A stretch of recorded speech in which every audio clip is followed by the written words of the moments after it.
Bismillahirrahmanirrahim. Alhamdulillah Rabbil Alamin. Wassalatu wassalamu ala ashrafil anbiya wal mursalin wa ala alihi wa sahbihi ajma'in. Subhanaka la ilma lana illa ma 'allamtana innaka antal alimul hakim. Rabbi shrah li sadri wa yassir li amri wa hlul 'uqdatam min lisani yafqahu qawli. Alhamdulillah, segala puja dan puji bagi Allah Subhanahu wa taala.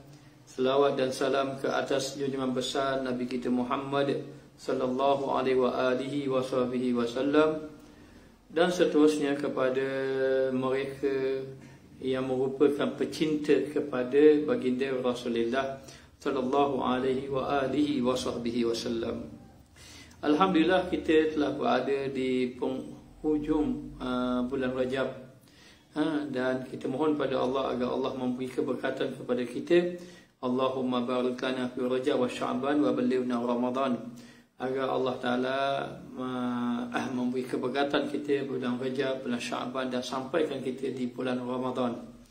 Dan insya-Allah pada malam ini di Malaysia, dan seperti biasa Ustaz di Hadramaut Yaman, masanya adalah waktu petang, lepas daripada waktu asar.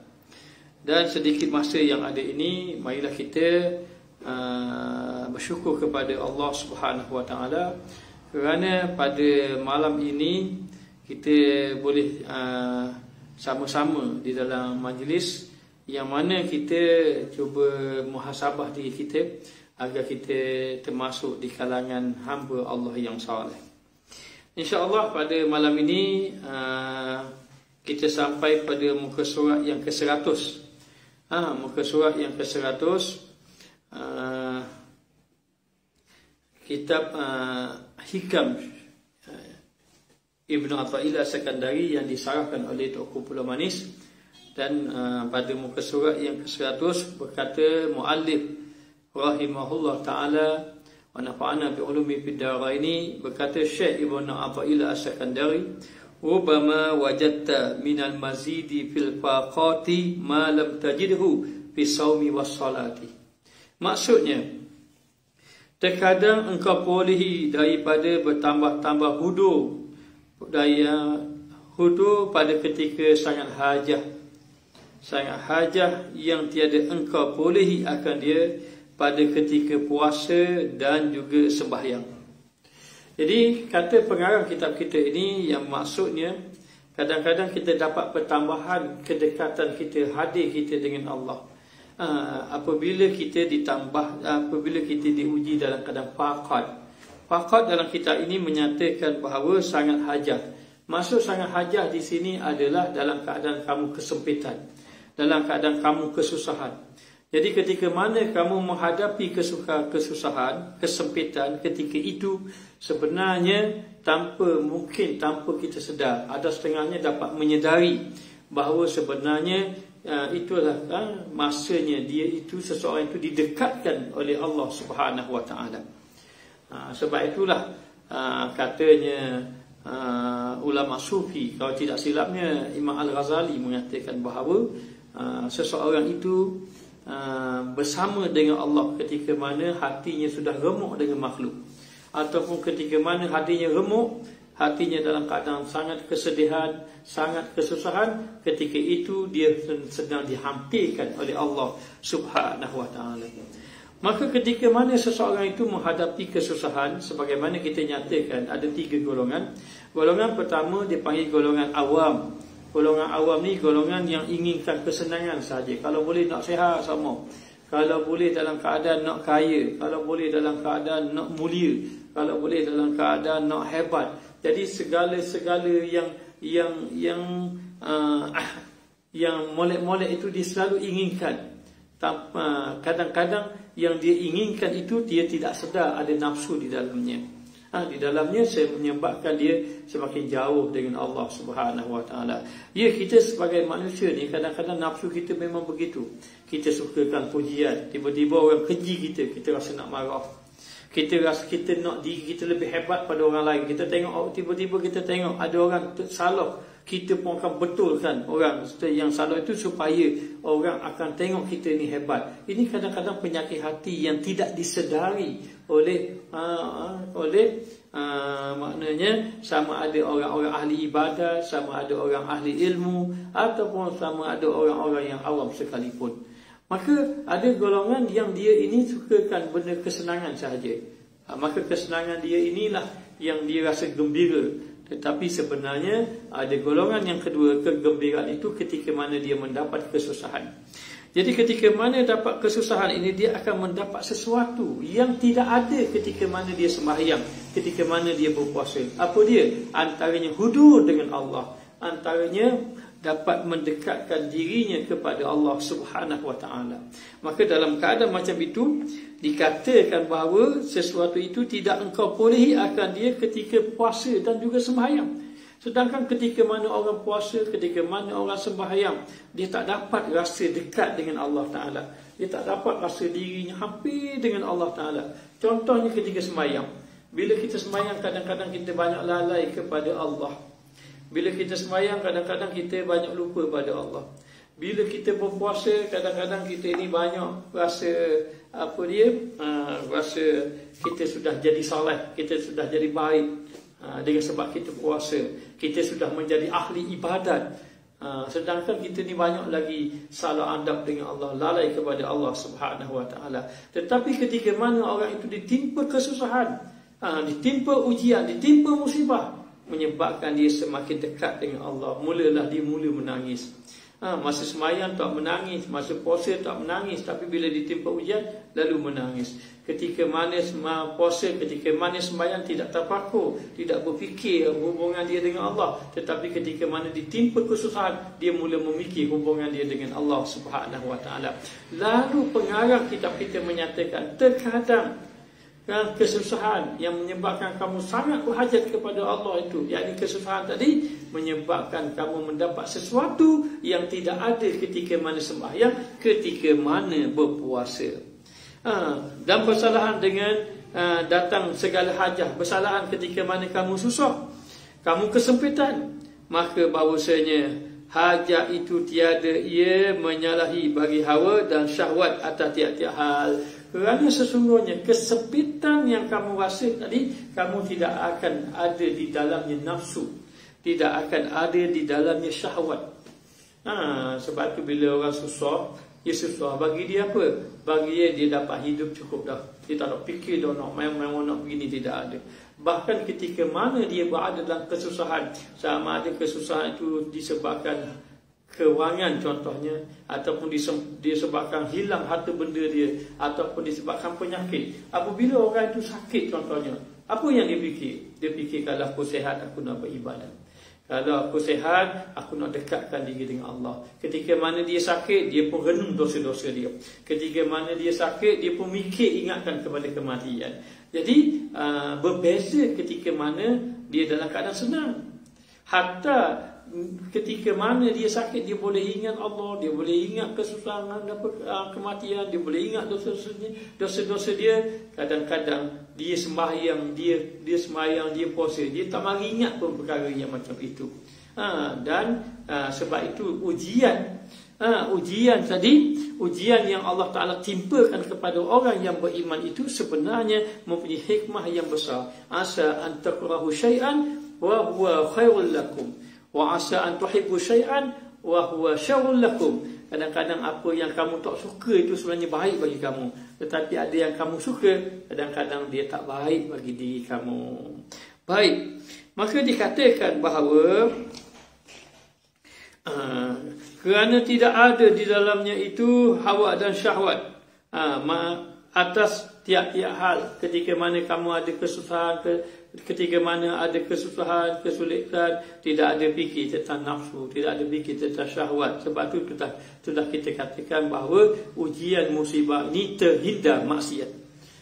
Bila ada ujian musibah, maka terhindarlah dia maksiat. Bahkan ujian dan musibah itu menyebabkan dia membangkitkan amal dan menyebabkan dia boleh berhenti daripada melakukan maksiat.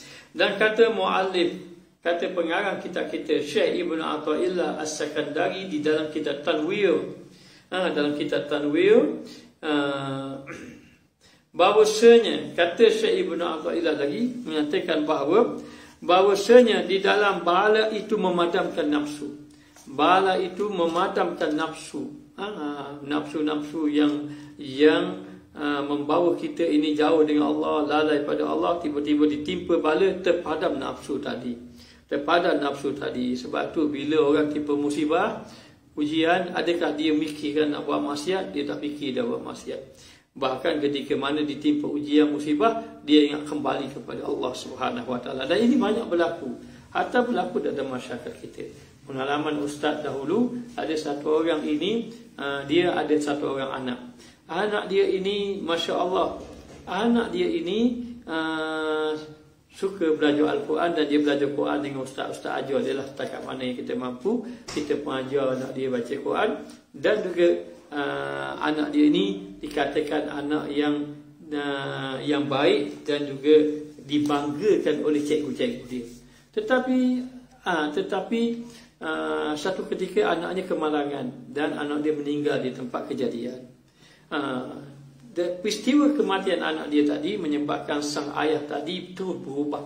Sang ayah tadi menjadi orang yang sedih. Kemudian sang ayah tadi jadi orang yang cuba mendekatkan diri kepada Allah. Sang ayah tadi menjadi orang yang rada. Mula dia sangat sedih. Lepas tu dia pun fikir hal anak dia. Akhirnya dia kata tak jadilah. Dia pun akhir tadi dia jadi, ayah dia menjadi orang yang mendekatkan diri kepada Allah dengan ujian yang ada pada anak dia tadi, dengan kematian anak dia tadi. Jadi sebab itu Allah Ta'ala meletakkan sesuatu perkara, Allah Ta'ala letakkan sesuatu ujian, bala dan seumpamanya itu, sebenarnya ada hikmah yang tersembunyi di sebaliknya. Maka orang-orang yang mengenal Allah Subhanahu Wa Ta'ala ini, mereka dapat melihat bahawa di sebalik ujian itu ada sesuatu yang begitu mahal. Antaranya adalah dapat mendekatkan diri kepada Allah Subhanahu Wa Taala. Jadi ingat, ujian itu boleh membawa seseorang itu mendekatkan diri kepada Allah Subhanahu Wa Taala. Bahkan kedekatan, mendekatkan diri kepada Allah Taala ini satu perkara yang hebat, sehingga dapat mengatasi ibadat seperti semayang dan juga puasa, kata pengarang kitab kita ini. Sebab itulah bila satu orang itu ditimpa ujian, apa yang berlaku pada dia? Dia akan sabar. Dia akan sabar. Bila sabar, apa dia dapat? Bila dia sabar, dia dapat pahala yang begitu besar. Pahala yang begitu besar. Sebagaimana firman Allah Subhanahu Wa Taala, Allah berfirman, innama yuwaffas sabiruna ajrahum bighairi hisab. Sesungguhnya seseorang itu diberi pahala yang tidak terhitung tanpa hisab apabila orang itu sempurna kesabarannya, apabila orang itu betul-betul dapat sabar di atas apa yang Allah Ta'ala uji pada dia, maka dia diberi pahala tanpa hisab. Maka ujian ini membawa kesabaran dan mempunyai hikmah yang begitu besar. Dengan sebab itulah, kepahaman inilah yang menyebabkan kita dapat faham bahawa ada setengah manusia itu bila dapat ujian, dia gembira dibandingkan dengan dapat kesenangan. Dapat kesenangan. Kerana apa? Kerana kadang-kadang ujian itu dia dapat mengatasi sembahyang dan juga puasa, seumpama menyedarkan dia kepada Allah, menghadirkan hatinya kepada Allah Subhanahu Wa Taala. Kemudian dikatakan lagi, dan jikalau ada keduanya itu terlebih tinggi daripada segala ibadat, kerana terkadang ada di dalam keduanya itu syahwat dan juga hawa daripada tiada hudu. Baiklah, betul lah kalau kita katakan bahawa ibadat yang tinggi itu adalah ibadat puasa dan juga ibadat sembahyang, itu ibadat yang tinggi. Ya, benar, tidak dapat dinafikan itu ibadat yang tinggi. Sembahyang dan ibadat. Namun kata pengarang kitab kita, ibadat yang tinggi seperti sembahyang, seperti puasa, kalau dibandingkan ibadat sabar di dalam ujian, ibadat sabar lebih terselamat daripada nafsu dibandingkan ibadat sembahyang dan juga ibadat puasa. Baik, bagaimana kalau orang rajin sembahyang? Kalau orang rajin sembahyang, kadang-kadang mari keadaan riak dalam ibadat dia. Kadang-kadang mari dalam keadaan ujub pada ibadatnya. Kadang-kadang mari dalam keadaan bangga dalam ibadatnya. Tetapi kalau dia datang musibah nak bangga apa musibah? Nak riak apa musibah? Kalau dah ditimpa musibah, ujian, takkanlah dia nak rasa ujub, nak rasa diri hebat. Dia nak rasa bangga dengan musibah.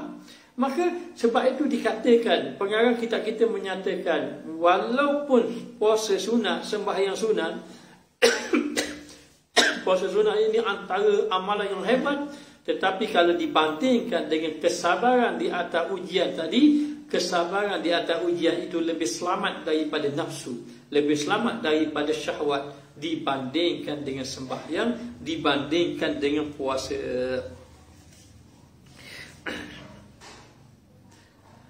Maka tiada memberi faedah akan dia apabila lah orang tu sembahyang puasa tiba-tiba dia ini maknanya tiba-tiba datanglah sesuatu dalam hatinya, nafsu, maka tak ada faedah. Maka tidak ada faedah. Jaga-jaga, kadang-kadang tanpa kita sedar, sembahyang sunat yang kita lakukan ni jadi hilang. Kadang-kadang sembahyang puasa sunat pun jadi hilang. Masa bila jadi hilang? Para jamaah sekalian kena jaga-jaga. Masa bila amalan boleh hilang? Ketika mana kita menyatakan buruk pada orang, ketika mana kita ini tidak menjaga lidah, boleh jadi kita fitnah orang. Maka kalaulah contoh kita fitnah orang, kita kata buruk pada orang, maka amal-amal ibadat maknanya yang kita lakukan itu akan dapat pada orang lain. Akan dapat pada orang lain. Sebab tu Nabi kata, atadruna minal muflis, kamu tahu orang muflis? Rasul sahabat kata, qalu al-muflisu fina man la dirham lahu wala mata. Muflis yang kami fahami tidak ada duit, tidak ada harta. Rasul kata bukan yang tu yang kami masukkan. Al-muflis yang kami masukkan fina, ini yang kami masukkan itu adalah man ya'ti yaumal qiyamah bi shalah wa zakati wasiyamin. Mereka datang pada kiamat dengan puasa, dengan sembahyang, dengan zakat dan seumpamanya, tetapi dia kata orang, dia cela orang, akhirnya diambil segala amalan dia, diberi kepada orang lain. Tu jaga-jaga. Kadang-kadang kita rasa Allah, bila baca tengok dalam Facebook macam-macam masalah berlaku di negara kita ni. Betul tak? Ustaz sama ustaz jadi bala, ni kata yang ni kata yang ni. Jadi hairan kadang-kadang masalahnya. Jadi sekarang ni kita sibukkan diri kita, para jemaah sibukkan diri kita. Jangan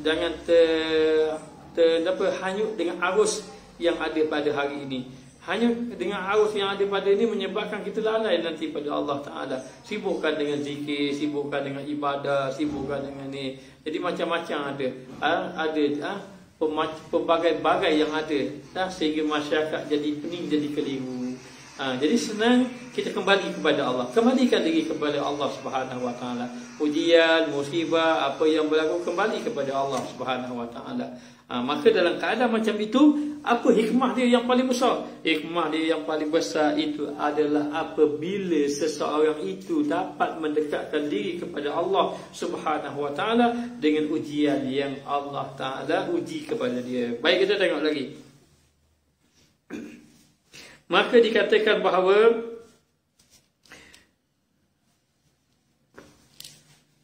kata mu'alif dan bahawasanya bala, kat mana ni? Dapat tak jumpa cari dah. Dalam tanwir bahawasanya bala itu memadamkan nafsu, Bala ini memadamkan nafsu. Jadi kita jadi hilang nafsu kita kepada keduniaan syahwat, ditimpa bala, ditimpa ujian. Kalau kita sombong, contohnya kita seorang yang sombong, tiba-tiba ditimpa bala, hilang sombong kita. Itu gambarannya. Dan menghinakan daripada menuntut bahagiannya, membawa kita nak menuntut bahagian nafsu, menuntut bahagian syahwat. Jadi kita pandang hina nafsu dan syahwat tadi. Apabila ditimpa ujian, seumpama sakit contohnya. Orang yang berjudi, bila dia sakit, dia fikir tak nak berjudi. Orang yang suka berzina, kalau dia sakit, dia fikir tak nak cari orang untuk berzina. Tak fikirlah. Kerana apa? Kerana sakit itulah telah memadamkan dia punya keinginan nafsu syahwat dia tadi. dan jatuhlah serta balik itu diperolehi kehinaan. Maka sesungguhnya apabila sahaja seseorang tadi dia duduk di dalam nafsu, maka dia duduk dalam kehinaan. Kehinaan. Ataupun apabila dia jatuh dalam bala tadi, dia dah rasa jatuh, dia rasa dah hina, dia tak rasa agung dah. Dan serta kehinaan itu adalah beroleh tolong. Bila dia rasa dia jatuh dalam ujian tadi, dia pun rasa hina, dia rasa berdosa dengan Allah, dia rasa Allah banyaknya dosa aku. Itu dia kendaki.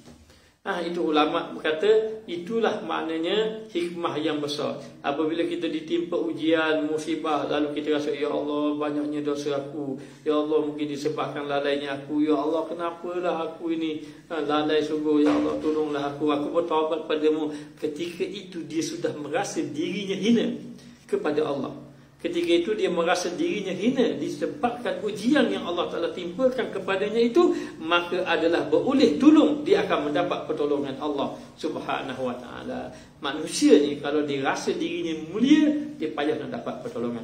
Tapi kalau dia rasa dirinya hina, dia akan dapat pertolongan.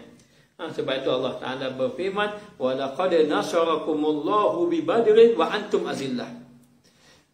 Allah Ta'ala memberi kemenangan kepada tentera Badar tadi dalam keadaan kamu dalam keadaan hina.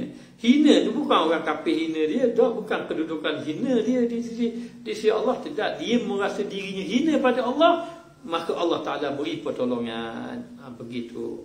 Maka dengan cara macam mana? Kadang-kadang bila kita banyak sembahyang, kita rasa kita hebat dah. Bila kita banyak baca kitab, kita rasa kita alim dah. Bila lah kata kita duduk dengan ulama-ulama besar, kita rasa kita dah hebat dah. Bila lah kita ada piti banyak, kita rasa kita dah benar-benar kaya dah. Jadi kadang-kadang perkara apa yang Allah beri kepada kita, baik ilmu, baik pangkal, baik pengaruh, baik pengikut, baik apa-apa saja, menyebabkan kita ni merasa semakin tinggi. Kalau kita ada pangkal, kita akan kata, kamu kenal tak aku ni siapa? Kamu kenal tak aku ni siapa? Oh, maknanya kadang-kadang kita marah, mu ni tak kenal sungguh aku. Mu tahu tak aku ni siapa? Aku ini di Malaysia, semua orang kenal aku. Jadi sedar tak di situ ada kesombongan.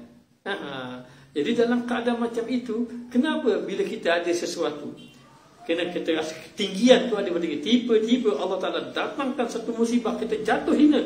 Ketika kita jatuh hina itu, kita rasa hina di hadapan Allah. Ya Allah, aku selama ini sombong, aku selama ini dalam keadaan megah, aku selama ini dalam keadaan aku lupa padamu ya Allah. Maka ketika itu kata pengarang kita beroleh tolong, mendapat pertolongan.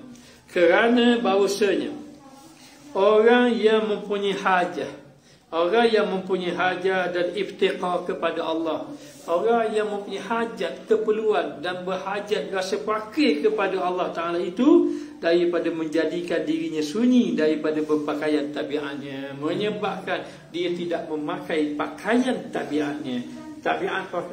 Pakaian tabiat manusia kenapa? Kebiasaan manusia. Manusia rasa diri kuat, rasa diri gagah, rasa diri alim, rasa diri ini hebat. Maka itu pakaian yang kebiasaan, itu pakaian yang membawa dia hina di sisi Allah Ta'ala. Maka bila Allah Ta'ala jadikan dia begitu, dengan musibah pakaian itu tercabut daripada dirinya. Tak ada rasa hebat, tak ada rasa mulia, tidak rasa dirinya ada kedudukan. Dan demikian itu sebab bagi hasil tolong. Bila sudah tercabut pakaian tadi, pakaian mana? Pakaian kesombongan ataupun pakaian kemegahan, kehebatan. Bila pakaian tadi sudah tercabut dengan sebab apa? Tercabut dengan sebab ujian Allah. Allah Ta'ala beri dia pakai. Contoh sahaja, dulu dia seorang yang terkenal. Contohnya dia dulu seorang yang terkenal, pun di mana-mana orang kenal belakang dia. Semua dia terkenal. Kalau dia ni zaman Facebook kan, Facebook dia punya pengikut paling ramai. Tiba-tiba satu hari ada satu ujian ke, sama ada dia kena fitnah ke, tiba-tiba orang pun tinggal dia. Facebook dia pun tak ada orang pun kutuk dia, orang pun hina dia. Dia rasa macam mana ketika itu? Dia akan rasa dirinya hina, dia akan rasa nak kembali pada Allah, dia akan rasa dia dulu Dia tidak ada rasa ketinggian dah. Dia pun rasa dia Allah lemah. Dia dah rasa dia ketika itu sudah tidak memiliki apa-apa. Ketika dia sudah tidak memiliki apa-apa, disitulah dia akan mendapat pertolongan Allah Subhanahu wa ta'ala. Jadi hasil daripada merasa tidak memiliki apa-apa itulah yang menyebabkan dia mendapat pertolongan Allah.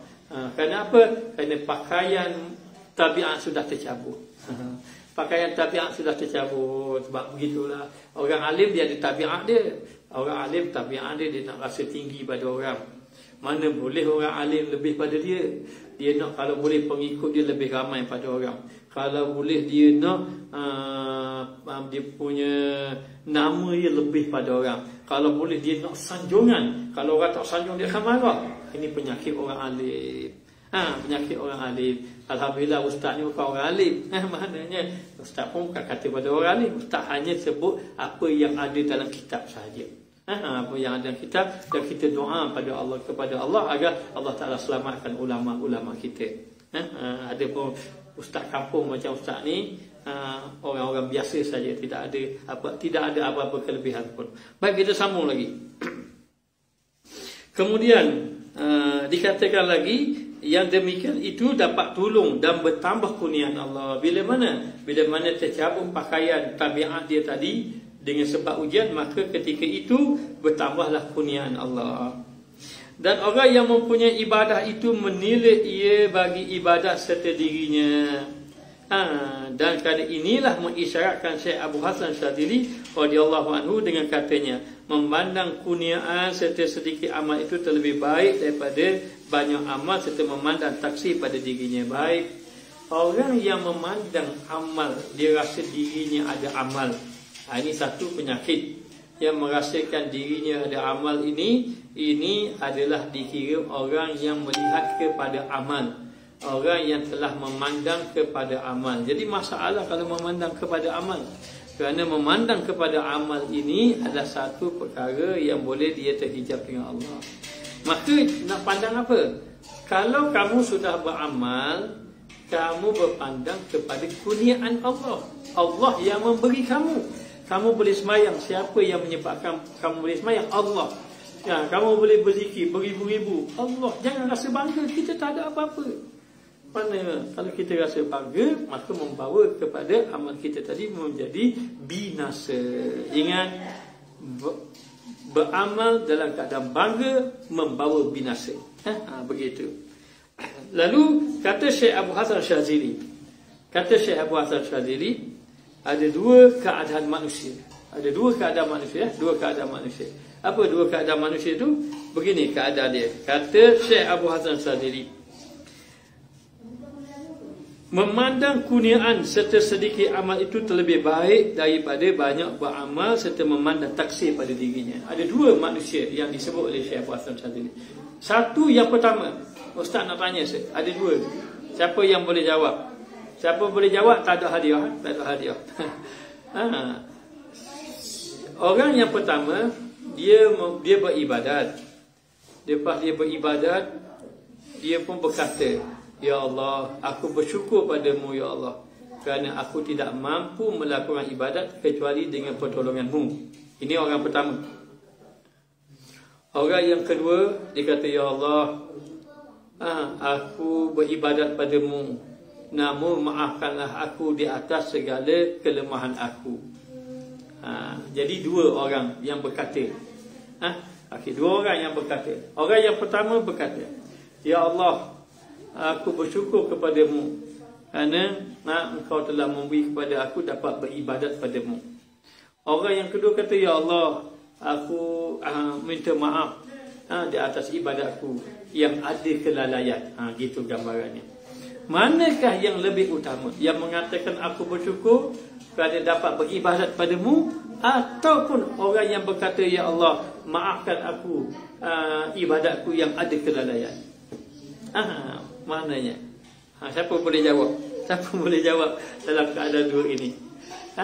Maka dalam keadaan macam ini, ada yang jawab tak? Maka dalam keadaan macam ini, kata Syekh Abu Hasan Syadzili, Syadzili mengatakan bahawa orang yang mengatakan aku bersyukur kepadamu di atas kerana dapat melakukan ibadat itu lebih baik. Kerana apa? Kerana ketika mana dia beribadat, dia melihat itu kurniaan Allah. Allah lah yang memberi dia beribadah kepada Allah. Maka walaupun amalnya sedikit, berbeza dengan orang yang amal banyak tapi dia kata, ya Allah, aku beribadah tapi hati aku ni cuai pada kamu. Serta memandang taksir daripada dirinya, kerana bahawasanya memandang kurniaan Allah Ta'ala di dalam amal itu. Dia memandang kurniaan Allah di dalam amal itu menyebabkan dia kata memandang mana tadi? Memandang kurnia di dalam Allah Ta'ala itu, aku sudah sembahyang, aku sudah berpuasa, puasa aku penuh dengan perkara yang celak. Aku telah berzikir tapi hatiku tidak ingat padamu. Aku telah buat begini tapi itu. Jadi kata ulama, yang pertama tadi lebih afdal, kata Syekh Abu Hasan Syadzili. Kenapa yang pertama tadi lebih afdal? Kerana ketika dia berkata, engkau telah memberi ibadat padaku, masa ketika itu bersyukurlah. Dia tak fikir dia yang beramal, tapi dia sudah menyedari Allah lah yang memberi amal kepada dia.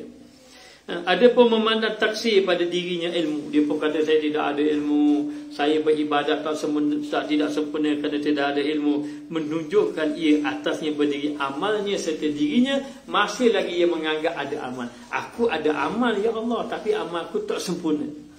Begitu. Aku ada amal tapi amal itu tidak sempurna. Jadi masih lagi menunjukkan dia ada mempunyai amal.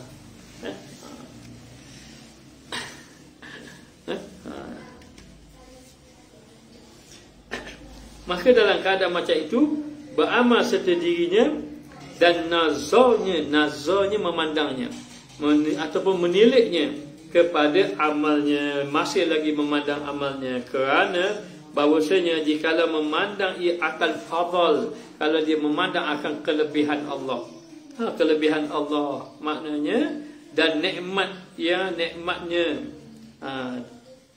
terdindinglah dengan demikian itu daripada melihat taksir. Kalau dia dah memandang Allah, dia tak tengok dah. Kerana Allah Ta'ala ini, dia bila Allah memandang pada seorang itu, Allah sudah tidak melihat lagi dia punya ibadat banyak macam mana pun. Maknanya, maka demikian itu maka terdindinglah dengan demikian itu daripada melihat taksir dirinya. Dia sudah tidak melihat lagi diri dia. Dia tidak melihat lagi kecuaian diri dia. Bagi dia semuanya daripada Allah Ta'ala. Allah lah yang memberi ibadah kepada dia. Kepada dia. Maka dia melihat itu pemberian Allah. Bagi dirinya tidak ada. Dia tidak nampak yang dirinya beramal. Yang satu lagi dia nampak dirinya beramal, hanya amalan tak sempurna. Jadi kita bagaimana di sini? Di sini begini, kita kena belajar bersyukur. Setiap kali kita berjaya melakukan ibadat, baik sembahyang, baik puasa, baik saja, kita kena niat, ya Allah, aku bersyukur kepadamu di atas kurniaanmu, dengan rahmatmu aku diberi pilihan dan menjadi pilihanmu untuk melakukan ibadah padamu. Maka kena bersyukur kepada Allah. Baik. Kemudian dikatakan bahawa